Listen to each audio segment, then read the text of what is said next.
अब हम आपको राजनीति के रंगों के बारे में बताते हैं और यह भी बताएंगे कि क्या कांग्रेस के पास इस बार लोकसभा के चुनाव लड़ने के लिए भी पैसा नहीं बचा है।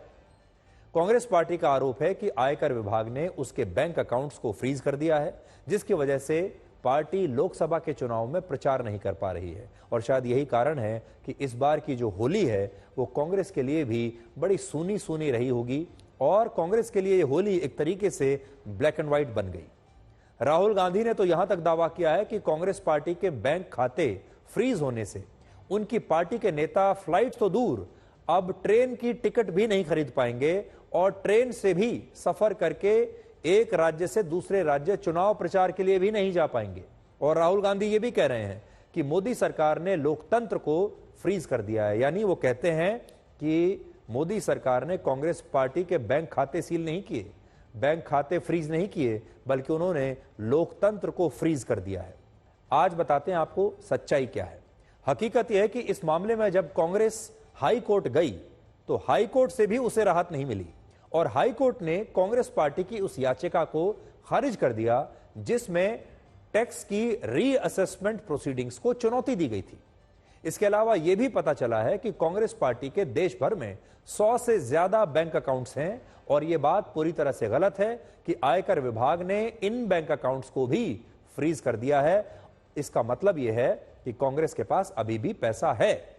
सच्चाई यह है कि दिल्ली के 5 बैंकों में कांग्रेस पार्टी के 11 बैंक अकाउंट से टैक्स के बकाया भुगतान की रिकवरी की गई है और इन 11 बैंक अकाउंट्स को भी फ्रीज नहीं किया गया है, जबकि पिछले हफ्ते सोनिया गांधी, राहुल गांधी और मल्लिकार्जुन खड़गे ने एक साथ मिलकर प्रेस कॉन्फ्रेंस की देश के सामने और बताया, यह आरोप लगाया कि कांग्रेस के बैंक अकाउंट्स मोदी सरकार ने आयकर विभाग के जरिए फ्रीज करवा दिए हैं। This issue effects not just the Indian National Congress, it impacts our democracy itself most fundamentally. A systematic effort is underway by the Prime Minister to cripple the Indian National Congress financially. ये क्रिमिनल एक्शन है Congress party के खिलाफ और हिंदुस्तान के लोकतंत्र के खिलाफ, और ये क्रिमिनल एक्शन हिंदुस्तान के प्रधानमंत्री कर रहे हैं। This is not freezing of the Congress parties bank accounts. This is the freezing of Indian democracy. That is what is happening here. Okay, so we are unable, as the biggest opposition party, we are unable to take any action. There's no action we are able to take. We cannot send our leaders anywhere. We cannot book advertisements. We cannot do anything. ये 18वीं लोकसभा का चुनाव जो हो रहा है, इसमें हम सब देख रहे हैं, ये कुचल रहे हैं, सप्रेस कर रहे हैं और हमको चुनाव लड़ने के स्थिति में वो नहीं छोड़ना चाहते हैं। केजरीवाल के शराब घोटाले के बाद यह दूसरा ऐसा मामला है जो है तो कानूनी मामला, लेकिन लोकतंत्र को बचाने के शोर में यह मामला जो है, इसकी जो लीगल मेरिट्स हैं वो दब गई है। इसलिए अब आपको यह बताते हैं कि यह पूरा मामला क्या है। हमें आयकर विभाग से जो जानकारी मिली है, यानी इनकम टैक्स विभाग से जो पता चला है, उसके मुताबिक यह मामला टैक्स के बकाया भुगतान से जुड़ा हुआ है और यह मामला आज का नहीं है, बल्कि यह मामला है वित्त वर्ष 2017 और 18 का, जिसमें कांग्रेस ने उस वित्त वर्ष में मिले चंदे की घोषणा नहीं की थी।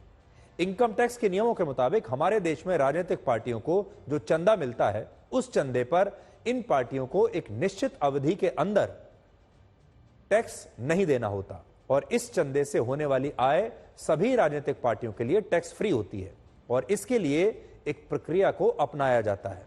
इस प्रक्रिया में हर राजनीतिक पार्टी को आयकर विभाग को यह बताना होता है कि उन्हें किस वित्त वर्ष में कितना चंदा मिला और इस डिक्लेरेशन के बाद आयकर विभाग इन पार्टियों को मिले चंदे पर उनसे टैक्स नहीं लेता और यह मामला भी उसी से जुड़ा हुआ है।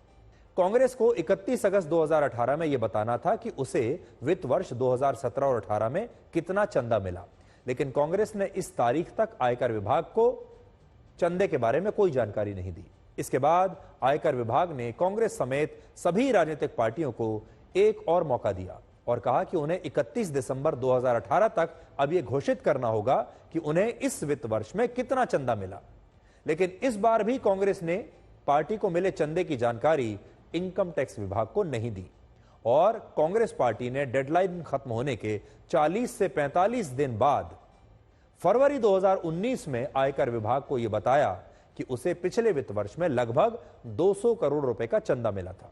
लेकिन इसके बाद आयकर विभाग ने कांग्रेस पार्टी को एक नोटिस भेजा और बताया कि उसने एक निश्चित अवधि में पार्टी को मिले चंदे की राशि को घोषित नहीं किया, इसलिए अब इनकम टैक्स के नियमों के तहत कांग्रेस पार्टी को मिले चंदे को टैक्सेबल इनकम माना जाएगा और कांग्रेस पार्टी को 106 करोड़ रुपए का भुगतान टैक्स के रूप में आयकर विभाग को करना होगा। यानी अगर वो समय पर कर देते ये घोषणा कि हमें कितना चंदा मिला है तो उस पर टैक्स नहीं लगता, लेकिन क्योंकि डेडलाइन समाप्त होने के बाद कांग्रेस ने आयकर विभाग को पूरी जानकारी दी कि उन्हें इस वर्ष कितना चंदा मिला है, तो उस पर इनकम टैक्स विभाग ने 106 करोड़ रुपए का टैक्स लगा दिया। कांग्रेस ने जब यह भुगतान नहीं किया तो लेट फी की वजह से यह भुगतान 106 करोड़ रुपए से बढ़कर अब 135 करोड़ रुपए हो गया और इस भुगतान को लेकर कांग्रेस कई बार अदालतों में गई और इनकम टैक्स विभाग के ट्राइब्यूनल ने उसे कुल भुगतान का 20% पैसा आयकर विभाग में जमा कराने के लिए कहा। तो जब वो ट्राइब्यूनल गई तो ट्राइब्यूनल ने कहा कि आप 135 करोड़ रुपए मत जमा कराइए, आप इसका शुरुआत में 20% जो पैसा है वो जमा करा दीजिए और 20% इसका बनता है लगभग 21 करोड़ रुपए। तो 21 करोड़ रुपए तो जमा करा ही सकती थी कांग्रेस, लेकिन कांग्रेस ने सिर्फ 78 लाख रुपए इनकम टैक्स विभाग में जमा कराए और इसके बाद अदालत ने कांग्रेस की उस याचिका को खारिज कर दिया जिसमें उसने इस टैक्स भुगतान पर रोक लगाने की मांग की थी और बाद में यह मामला अदालतों में चलता रहा। पिछले साल अक्टूबर के महीने में कांग्रेस ने फिर इसी मामले में 1 करोड़ 72 लाख रुपए के टैक्स का भुगतान किया, 1 करोड़ 72 लाख। लेकिन जब इनकम टैक्स विभाग ने यह कहा कि कांग्रेस को असल में पूरे 135 करोड़ रुपए ही जमा कराने होंगे टैक्स के रूप में, तो यह मामला फिर से अदालत गया। कांग्रेस ने फिर से चुनौती दी और इसी के बाद आयकर विभाग ने कांग्रेस पार्टी से टैक्स की वसूली करने के लिए उसके बैंक खातों पर यह कार्रवाई की।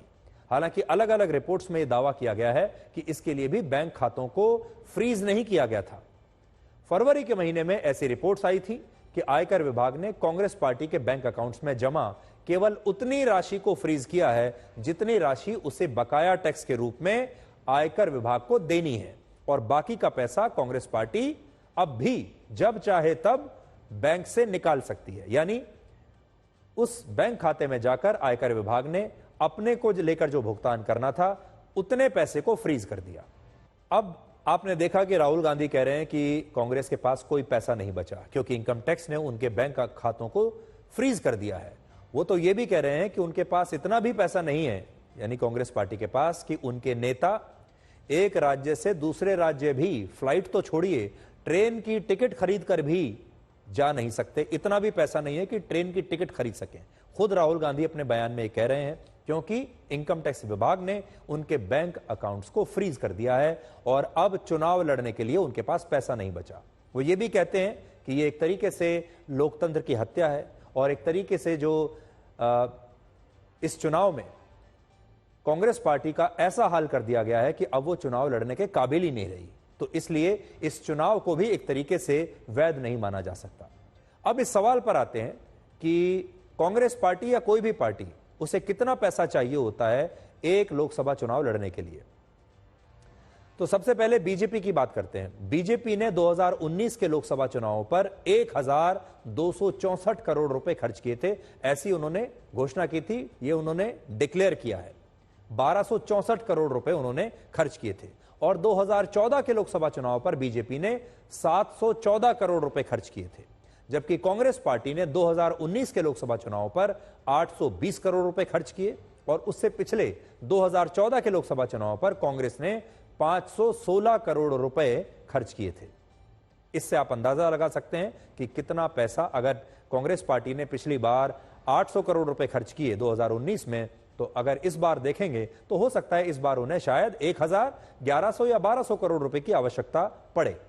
हालांकि बहुत सारी रिपोर्ट्स इस खर्च को सही नहीं मानती हैं और अक्सर ऐसा कहा जाता है कि बीजेपी हो या कांग्रेस, इनका लोकसभा चुनाव पर जो खर्च होता है वो असल में इतना नहीं होता, बल्कि ये हजारों करोड़ रुपए में जाता है। कोई भी पार्टी जितना बताती है उससे कहीं ज्यादा खर्चा करती है। इसलिए इस मुद्दे पर भी आरोप लगते रहते हैं, इस मुद्दे पर भी राजनीति होती रहती है। लेकिन हम आपको वो फिगर बता रहे हैं, वो आंकड़ा बता रहे हैं जो ये पार्टियां औपचारिक रूप से घोषित करती हैं कि हमने एक चुनाव में इतना पैसा खर्च किया है। तो उसके आधार पर आप ये मान सकते हैं कि इस बार कांग्रेस पार्टी को 1100 या 1200 करोड़ रुपए के आसपास की आवश्यकता तो पड़ेगी ही।